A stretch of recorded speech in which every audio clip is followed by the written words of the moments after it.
Como presidente de la República de Panamá, país anfitrión de esta 7ª Cumbre de las Américas, es motivo de alegría para mí y para el pueblo panameño darle la palabra por primera vez en este foro al presidente de Cuba, Raúl Castro.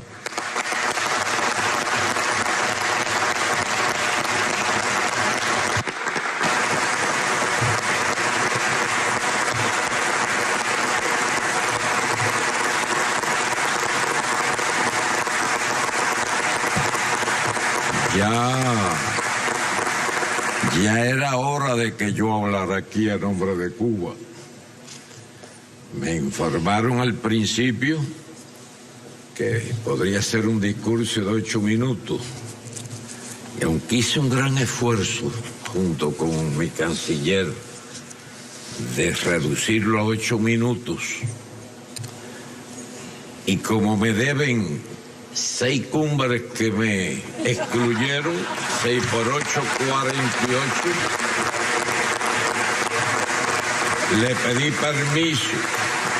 pedí permiso al presidente Varela unos instantes antes de entrar a este magnífico salón para que me cedieran unos minuticos más. Sobre todo después de tantos discursos interesantes que estamos escuchando. Y no me refiero solo al del presidente Obama, sino me refiero también al del presidente ecuatoriano Rafael Correa, a la presidenta Dilma Rousseff, etc. Sin más preámbulo, empezaremos. Excelentísimo señor Juan Carlos Varela, presidente de la República de Panamá, presidentas y presidentes, primeras y primeros ministros, distinguidos invitados. En primer lugar, expreso nuestra solidaridad con la presidenta Bachelet y el pueblo de Chile por los desastres naturales que han estado padeciendo. Agradezco la solidaridad de todos los países de la América Latina y el Caribe, que hizo posible que Cuba participara en pie de igualdad en este foro hemisférico, y al presidente de la República de Panamá por la invitación que tan amablemente nos cruzara. Traigo un fraterno abrazo al pueblo panameño y a los de todas las naciones aquí representadas. Cuando los días 2 y 3 de diciembre de 2011 se creó la Comunidad de Estados Latinoamericanos y Caribeños, CELAC, en Caracas, se inauguró una nueva etapa en la historia de nuestra América, que hizo patente su bien ganado derecho a vivir en paz y a desarrollarse como decidan libremente sus pueblos, y se trazó para el futuro un camino de desarrollo e integración basada en la cooperación, la solidaridad y la voluntad común de preservar la independencia, soberanía e identidad. El ideal de Simón Bolívar de crear una gran patria americana inspiró verdaderas epopeyas independentistas. En 1800 se pensó en agregar a Cuba a la Unión del Norte como el límite sur del extenso imperio. En el siglo XIX surgieron la doctrina del destino manifiesto con el propósito de dominar las Américas y el mundo, y la idea de la fruta madura para la gravitación inevitable de Cuba hacia la Unión Norteamericana, que diseñaba el nacimiento y desarrollo de un pensamiento propio y emancipador. Después, mediante guerras, conquistas e intervenciones, esta fuerza expansionista y hegemónica despojó de territorios a nuestra América y se extendió hasta el río Bravo. Luego de largas luchas que se frustraron, José Martí organizó la guerra necesaria La llamada Guerra de Martí de 1895, la Gran Guerra, como fue llamada también, empezó en 1868 y creó el Partido Revolucionario Cubano para conducirla y fundar una república con todos y para el bien de todos, que se propuso alcanzar la dignidad plena del hombre. Al definir con certeza y anticipación los rasgos de su época, Martí se consagra al deber de impedir a tiempo, con la independencia de Cuba, que se extiendan por las Antillas los Estados Unidos y caigan con esa fuerza más sobre nuestras tierras de América. Fueron sus palabras textuales. Nuestra América es para él la del criollo, del indio, la del negro y del mulato. La América mestiza y trabajadora que tenía que hacer causa común con los oprimidos y saqueados. Ahora, más allá de la geografía, este es un ideal que comienza a hacerse realidad.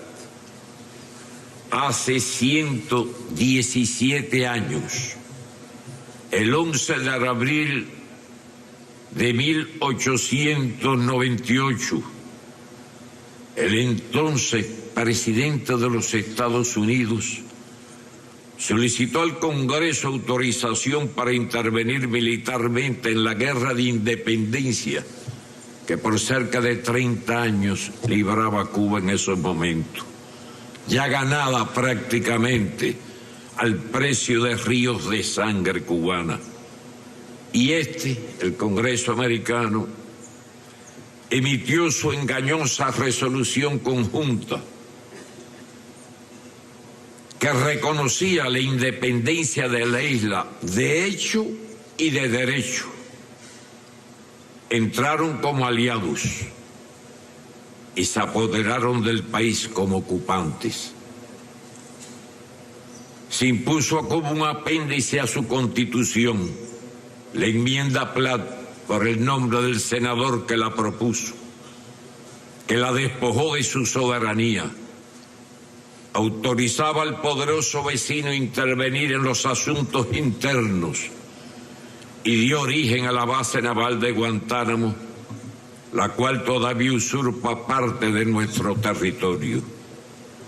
En ese periodo se incrementó la invasión del capital norteño.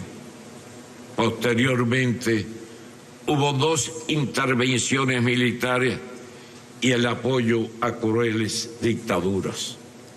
Cuando los cubanos al comienzo del siglo XX hicieron su constitución, su proyecto de constitución, y se la presentaron al gobernador autonombrado por su país, un general norteamericano, les contestó que ahí faltaba algo. Y al preguntar a los cubanos constituyentistas, les respondieron: esta enmienda que presenta el senador Platt, que da derecho a intervenir en Cuba cada vez que sea considerado por los Estados Unidos. Hicieron uso de ese derecho. Por supuesto, los cubanos lo rechazaron y la respuesta fue: muy bien, nos quedaremos aquí. Eso se mantuvo hasta 1934.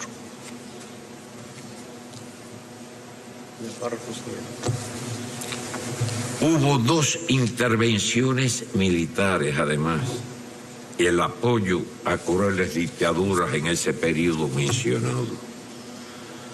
Predominó hacia América Latina la política de las cañoneras y luego del buen vecino.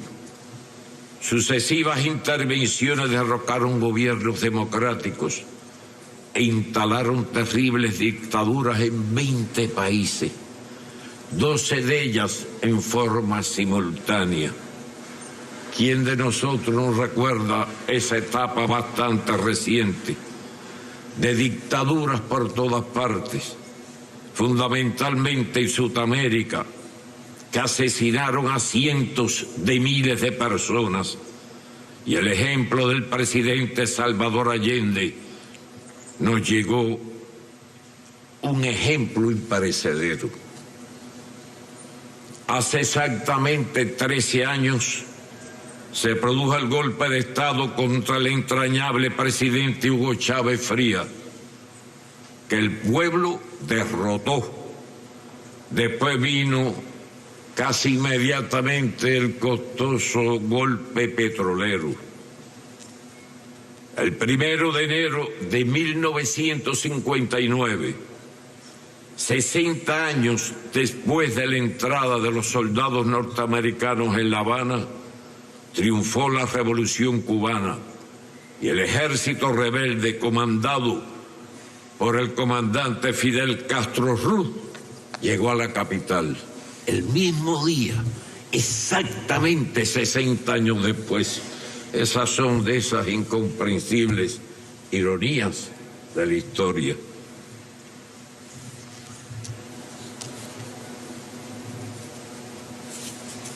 El 6 de abril de 1960, apenas un año después del triunfo, el subsecretario de Estado Lester Mallory escribió en un perverso memorando, y no encuentro otro calificativo que darle. Cito algunos párrafos. Este memorándum fue desclasificado por el gobierno americano decenas de años después. Cito: la mayoría de los cubanos apoya a Castro. No hay una oposición política efectiva. El único medio previsible para restarle apoyo interno es a través del desencanto y el desaliento, basados en la insatisfacción y las penurias económicas. En otra parte añadía, debilitar la vida económica. En otra parte, y privar a Cuba de dinero y suministro, con el fin de reducir los salarios nominales y reales, provocar hambre, desesperación y el derrocamiento del gobierno. Fin de la cita, aunque el documento es mucho mayor. Es suficiente lo que he citado. Sí es cierto, hemos soportado grandes penurias. El 77% de la población cubana nació bajo los rigores que impone el bloqueo, más terrible de lo que se imaginan, incluso muchos cubanos. Pero nuestras convicciones patrióticas prevalecieron. La agresión aumentó, la resistencia y aceleró el proceso revolucionario. Eso sucede cuando se hostigan al proceso revolucionario natural de los pueblos. La hostigación trae más revolución. La historia lo demuestra, y no solo en el caso de nuestro continente o de Cuba.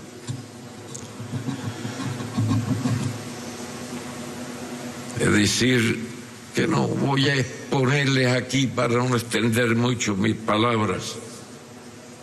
El bloqueo no empezó cuando lo firmó el presidente Kennedy en 1962,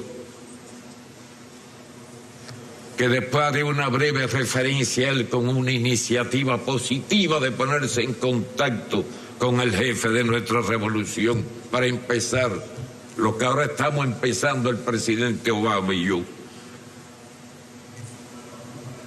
Casi simultáneamente llegó la noticia de su asesinato cuando se recibió un mensaje de él.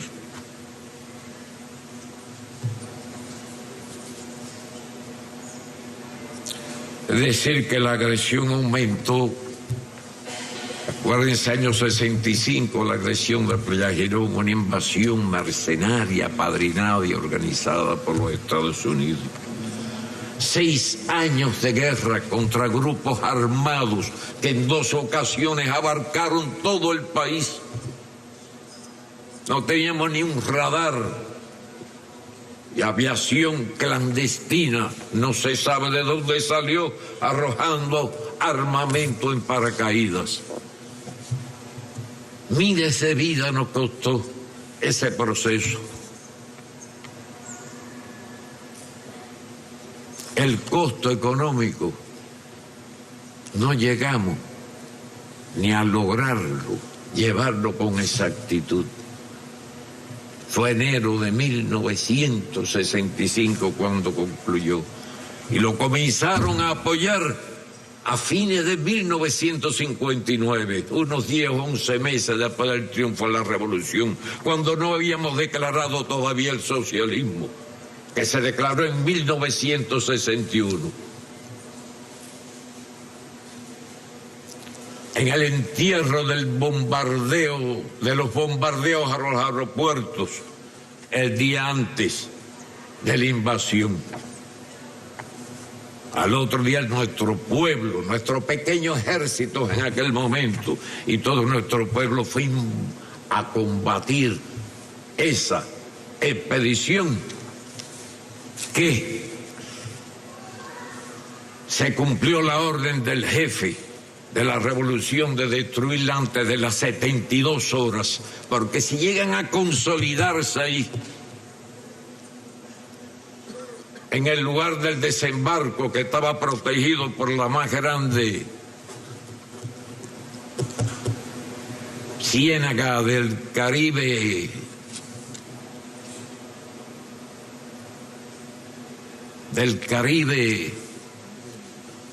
isleño, hubieran trasladado un gobierno ya constituido con primer ministro y el nombramiento de los demás ministros, que estaban en una base militar norteamericana en la Florida. Si llegan a consolidar la posición que ocuparon inicialmente, trasladar ese gobierno a Playa Girón era fácil. Inmediatamente la OEA, que ya nos había sancionado por proclamar ideas ajenas al continente, etcétera, le hubiera dado su reconocimiento.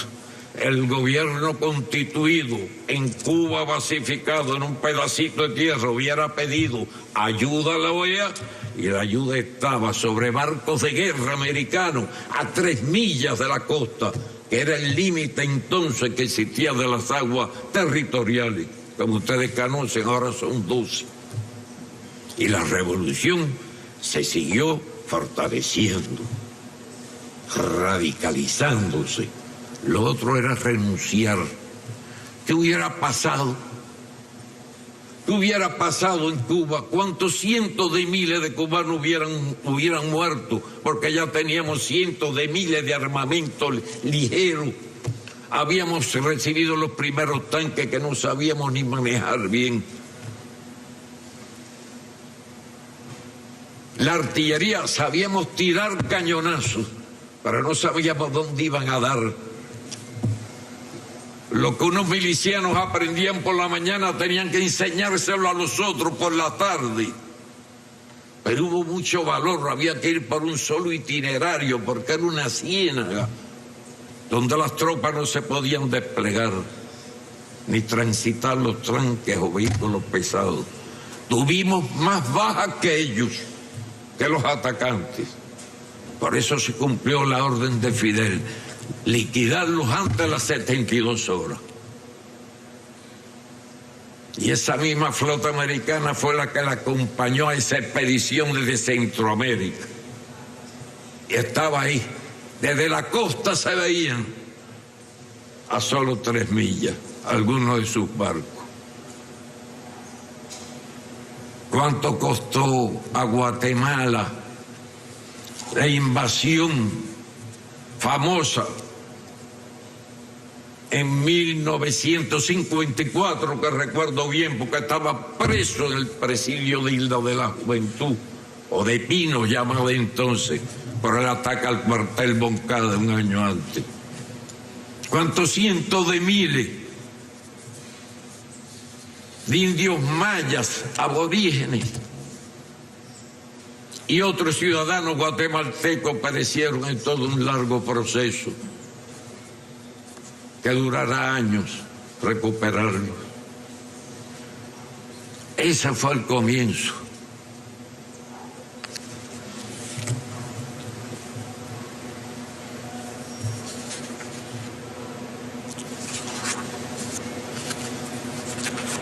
Les decía que el 77% de la población cubana nació después del bloqueo. Párrafo que ya leí. Cuando ya habíamos proclamado el socialismo y el pueblo había combatido en Pellagirón para defenderlo, el presidente Kennedy, al que ya hice referencia hace un instante, fue asesinado precisamente en el mismo momento, el mismo día en que el líder de la revolución cubana, Fidel Castro, recibió un mensaje suyo de John Kennedy buscando iniciar el diálogo. Después de la Alianza para el Progreso y de haber pagado varias veces la deuda externa sin evitar que ésta se siga multiplicando, se nos impuso un neoliberalismo salvaje y globalizador como expresión del imperialismo en esta época, que dejó una década perdida en la región. La propuesta entonces de una asociación hemisférica madura resultó el intento de imponernos el área de libre comercio de las Américas, ALCA, asociado al surgimiento de estas cumbres, que hubiera destruido la economía, la soberanía, el destino común de nuestras naciones, si no se le hubiera hecho naufragar en el 2005 en Mar del Plata, bajo el liderazgo de los presidentes Chávez, Kirchner y Lula. Un año antes, Chávez y Fidel habían hecho nacer la alternativa bolivariana, hoy Alianza Bolivariana para los Pueblos de nuestra América. Excelencias,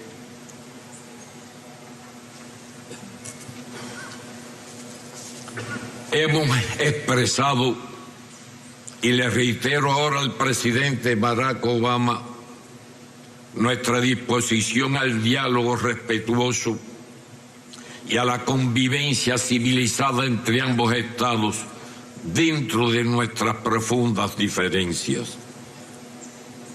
Aprecio como un paso positivo su reciente declaración de que decidirá rápidamente sobre la presencia de Cuba en una lista de países patrocinadores del terrorismo y en la que nunca debió estar, impuesto bajo el gobierno del presidente Reagan. País terrorista nosotros. Sí, hemos hecho algunos actos de solidaridad con otro pueblo que puede considerarse terrorista. Cuando estábamos acorralados, arrinconados y hostigados hasta el infinito, solo había una alternativa: rendirse o luchar. Ustedes saben cuál fue la que escogimos. Con el apoyo de nuestro pueblo. ¿Quién puede pensarse que nosotros vamos a obligar a todo un pueblo a hacer los sacrificios que hizo el pueblo cubano para subsistir, para ayudar a otros pueblos?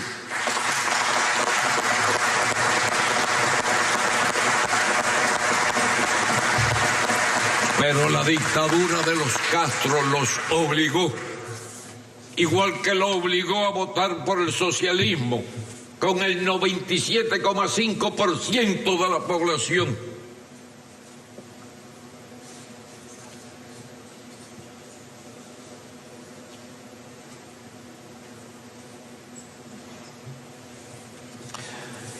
Continúo, aprecio como un paso positivo la reciente declaración del presidente Obama de que se decidirá rápidamente sobre la presencia de Cuba en una lista de países patrocinadores del terrorismo y en la que nunca debió estar, les decía.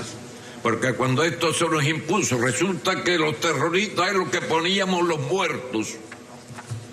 No tengo en la mente el dato exacto, solo de terrorismo dentro de Cuba. En algunos casos de diplomáticos en otras partes del mundo cubano que fueron asesinados. Me aportan el dato ahora mis compañeros. En esa etapa tuvimos 3.478 muertos y 2.099 discapacitados de por vida. Otros muchos más heridos que fueron recuperados. Los terroristas eran los que ponían los muertos. ¿De dónde venía el terror entonces? ¿Quiénes lo provocaban? Algunos de los que incluso han estado por Panamá en estos días, como el agente de la CIA Rodríguez, que fue el que asesinó al Che y se llevó sus manos cortadas para probar por sus huellas digitales, no sé en qué lugar, que se trataba del cadáver del Che, que después recuperamos por la gestión de un gobierno amigo en Bolivia.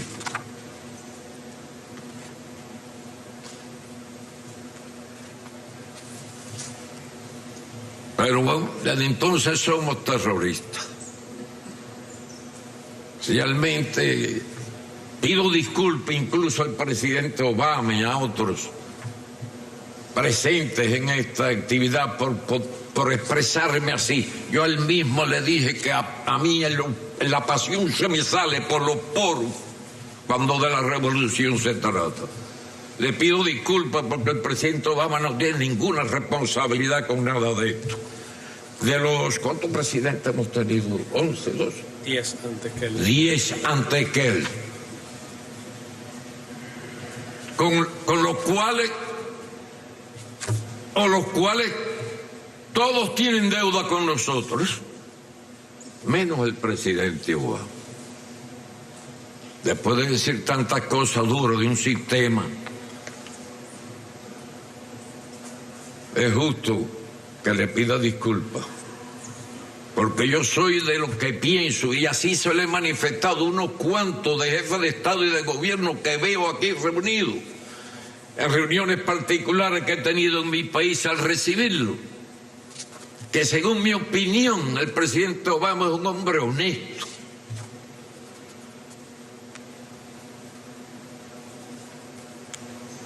Me he leído algo de su biografía, los 2 libros que han aparecido, no completo, eso lo haré con más calma.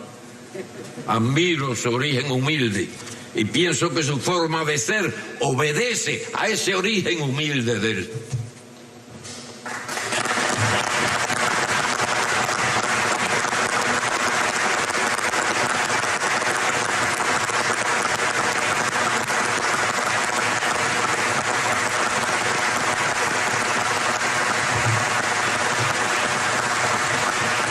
Estas palabras las medité mucho para decirle, incluso las tuve escritas, las quité, las volví a poner y las volví a quitar, y al final las dije.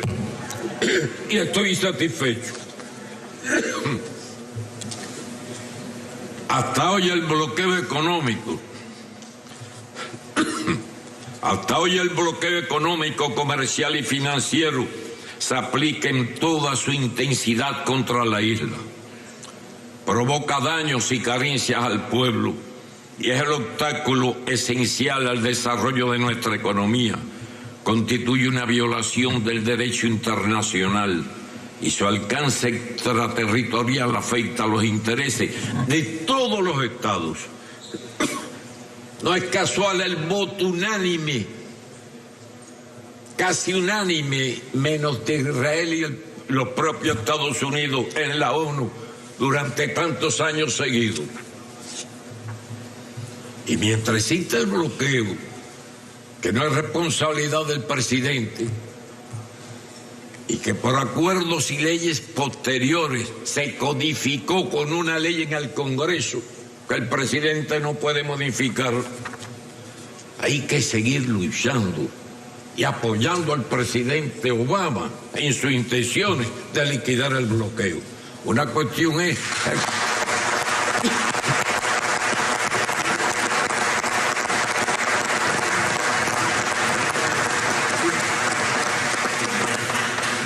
Una cuestión es establecer relaciones diplomáticas y otra cuestión es el bloqueo. Por eso les pido a todos, y la vida nos obliga además a seguir apoyando esa lucha contra el bloqueo. Excelencias,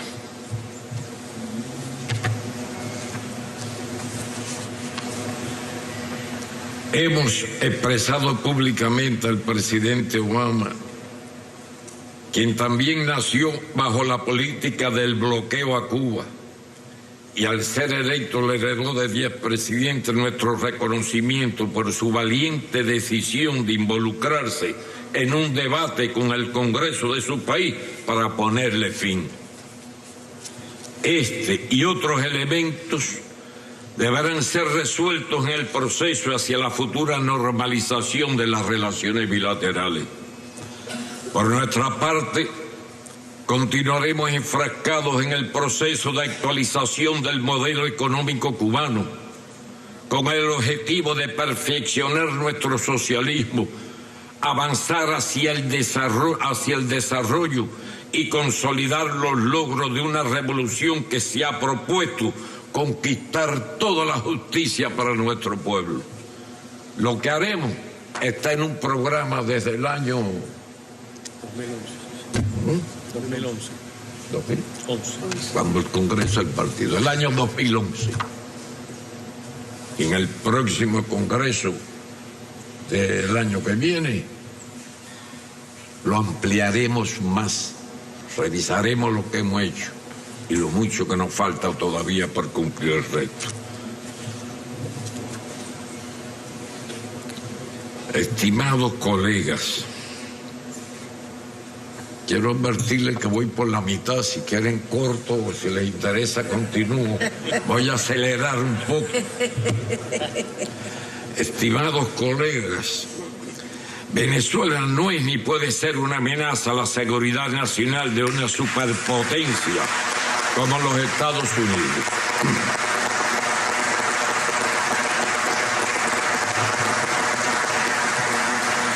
Es positivo que el presidente norteamericano lo haya reconocido.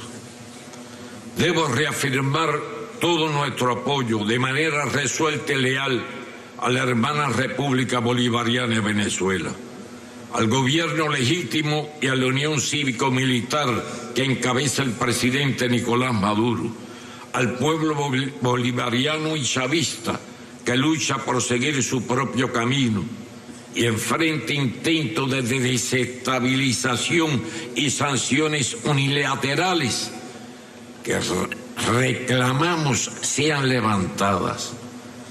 Que la orden ejecutiva sea derogada, aunque es difícil por la ley, lo que sería apreciado por nuestra comunidad como una contribución al diálogo y al entendimiento hemisférico.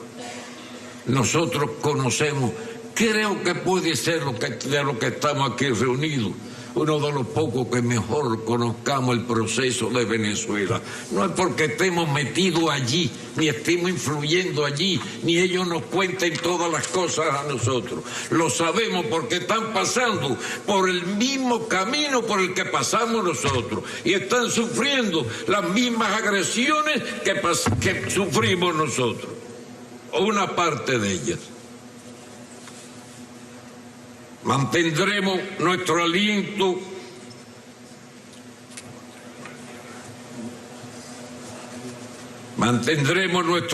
a los esfuerzos de la República Argentina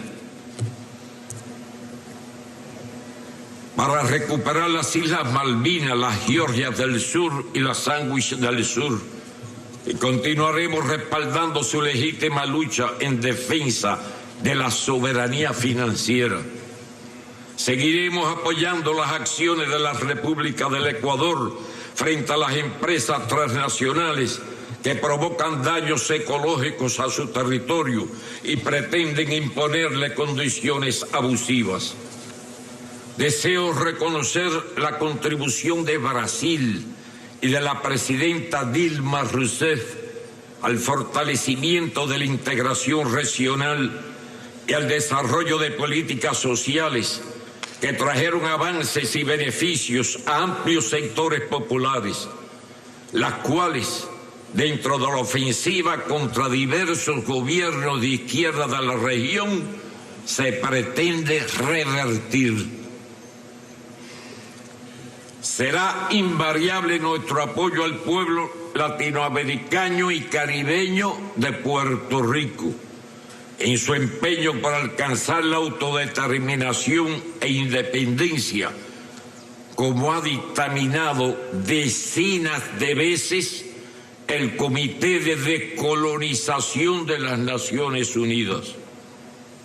También continuaremos nuestra contribución al proceso de paz de Colombia hasta su feliz conclusión.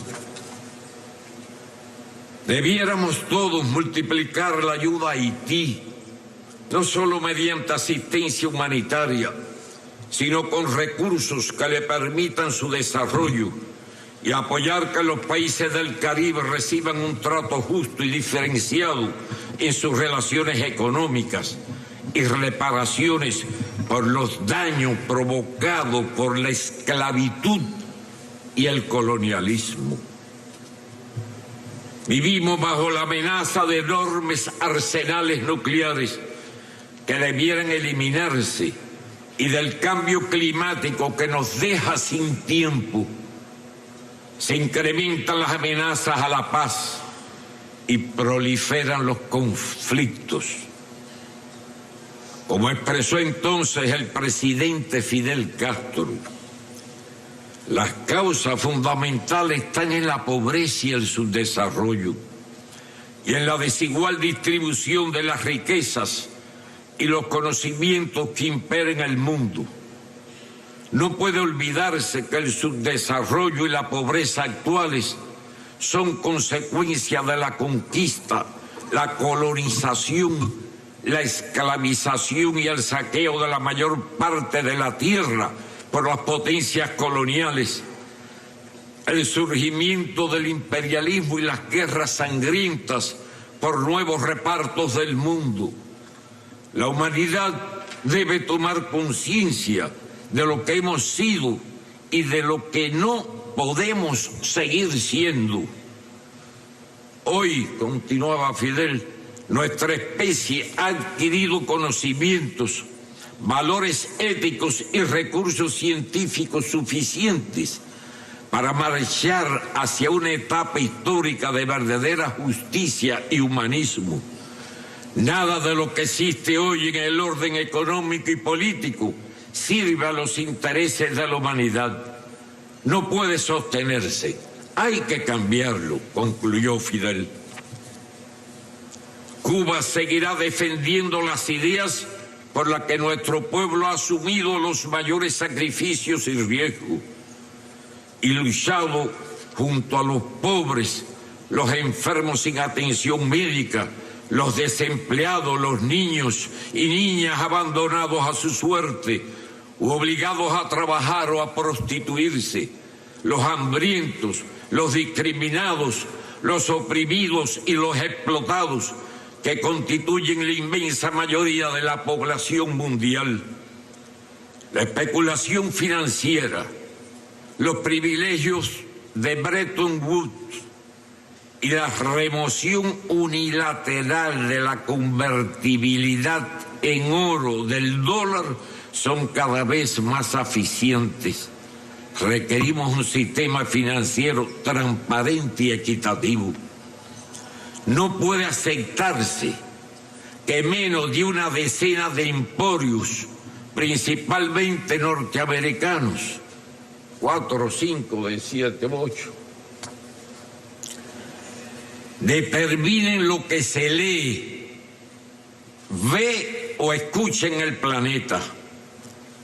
Internet debe tener una gobernanza internacional, democrática y participativa, en especial en la generación de contenidos. Es inaceptable la militarización del ciberespacio y el empleo encubierto e ilegal de sistemas informáticos para agredir a otros estados. No dejaremos que se nos deslumbre ni colonice otra vez. Sobre el Internet, que es un invento fabuloso, de los mayores de los últimos años, bien pudiéramos decir,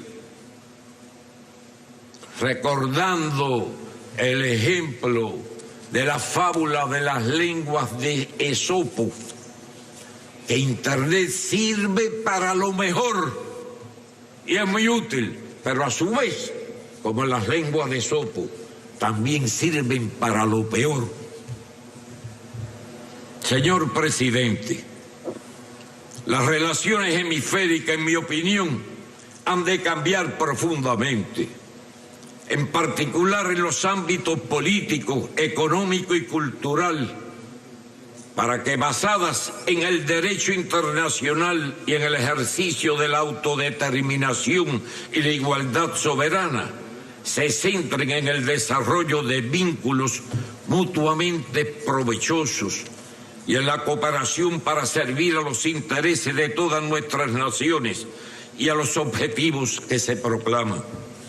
La aprobación en enero del 2014, en la segunda cumbre de la CELAC en La Habana, de la proclama de la América Latina y el Caribe como zona de paz, constituyó un trascendente aporte en ese propósito, marcado por la unidad latinoamericana y caribeña en su diversidad.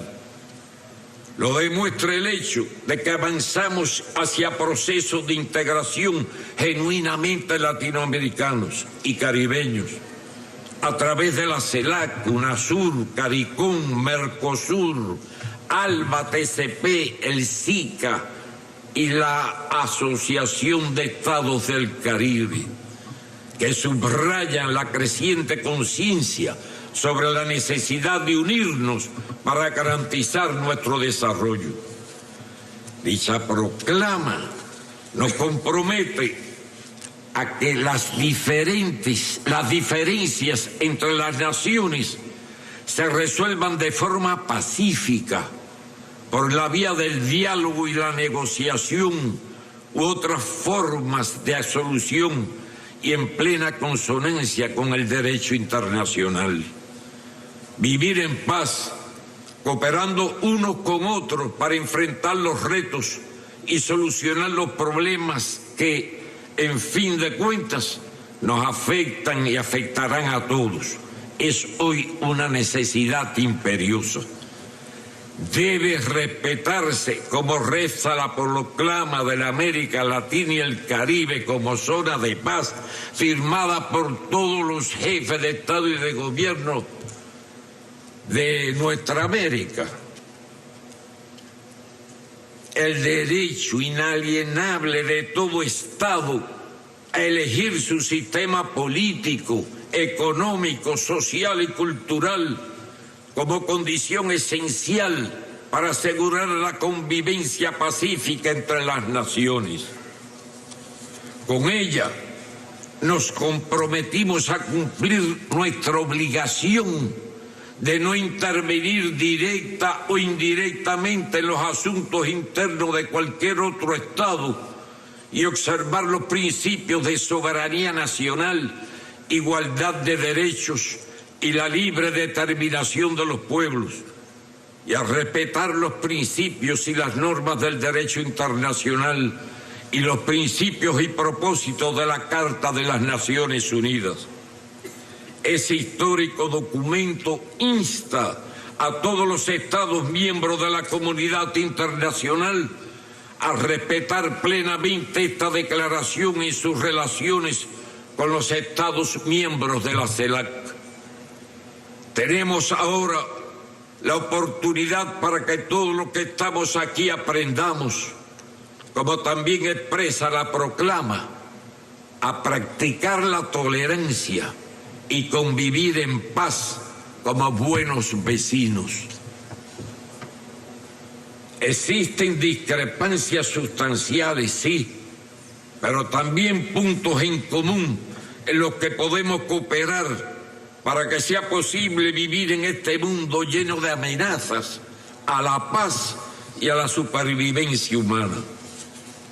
¿Qué impide a nivel hemisférico, como ya se han estado refiriendo algunos de los presidentes que me precedieron en el uso de la palabra, qué impide a nivel hemisférico cooperar para enfrentar el cambio climático? ¿Por qué no podemos los países de las dos Américas, la del norte y la del sur, luchar juntos contra el terrorismo, el narcotráfico o el crimen organizado, sin posiciones sesgadas políticamente? ¿Por qué no buscar de conjunto los recursos necesarios para dotar al hemisferio de escuelas, hospitales, aunque no sean lujosos, un hospitalito modesto, donde la gente muere porque no hay un médico? Necesarios para dotar el hemisferio de escuelas, hospitales, proporcionar empleo, avanzar en la erradicación de la pobreza. No se podrá disminuir la inequidad en la distribución de la riqueza, reducir la mortalidad infantil, eliminar el hambre, erradicar las enfermedades prevenibles, acabar con el analfabetismo. El pasado año establecimos cooperación hemisférica en el enfrentamiento y prevención del ébola. Y los países de las dos Américas trabajamos mancomunadamente, lo que debe servirnos de acicate para empeños mayores.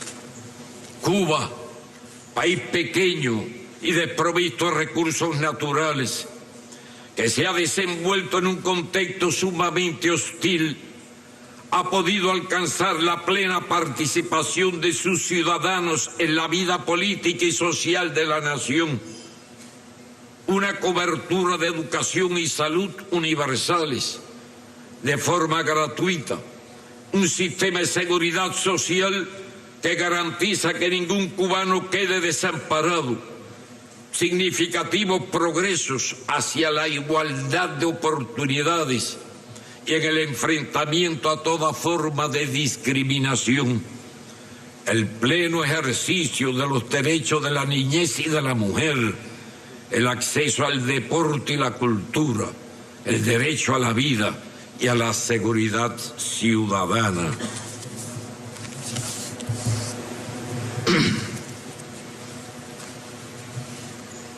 Pese a carencias y dificultades, seguimos la divisa de compartir lo que tenemos. En la actualidad, 65.000 cooperantes cubanos laboran en 89 países, sobre todo en las esferas de medicina y educación. Se han graduado en nuestra isla 68.000 profesionales y técnicos, de ellos 30.000 de la salud de 157 países.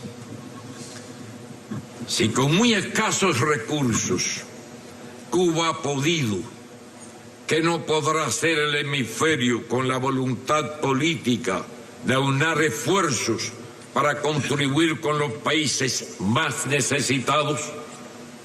Gracias a Fidel y al heroico pueblo cubano, hemos venido a esta cumbre a cumplir el mandato de Martí, con la libertad conquistada con nuestras propias manos, orgullosos de nuestra América, para servirla y honrarla con la determinación y la capacidad de contribuir a que se la estime por sus méritos y se la respete por sus sacrificios, como señaló Martí.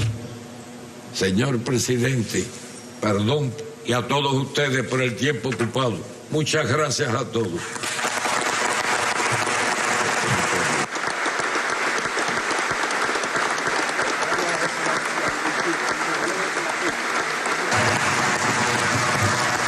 Agradezco